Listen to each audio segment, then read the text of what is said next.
But true, but part of it, JJ, is they haven't changed the payment methodology for telehealth. I think if they would change the payment Yeah, methodology and make it a little bit more clear, I think we would see physicians who would want to use flock to it. telehealth. Absolutely.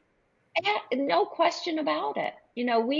Where I saw some really effective telehealth used was in school systems, right? Yeah, So right. in Texas, where we had many, many different telehealth modules in the school systems in Dallas.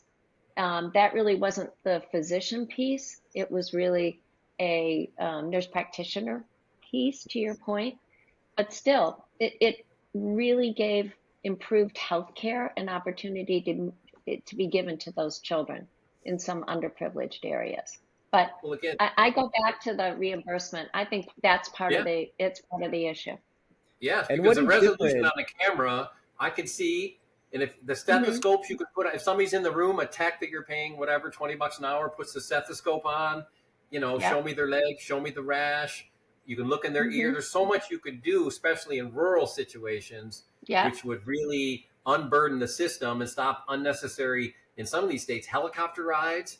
Because they'll Yep. go to urgent care. We get them all the time, and we kind of make a joke because they say, "Oh, a STEMI, acute MI is coming in from urgent care," and we all look at the EKG and go, "Yeah, that's normal." Not sure why they were shipped over and it was a Yeah. priority one. So I know in the rural states that happens. They when they call a helicopter, this guy's having an Yep. MI, and you ship them to the big center. They get there and they're like, not sure why they sent you. That's a Yeah. lot of money. Hmm. Absolutely.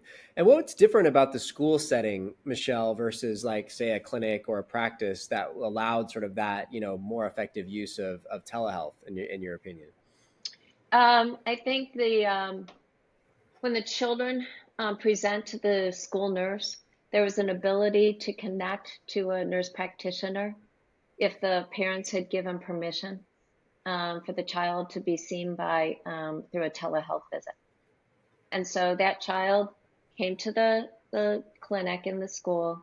They were seen again if the parents approved and signed off on it and treated and didn't have to wait for either later in the day or the next day to have care.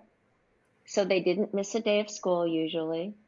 The parent could pick that prescription up on the way home if they needed an antibiotic, and the care was rendered in a much faster manner, and actually I think more effectively, especially for underprivileged areas, underserved Absolutely. areas.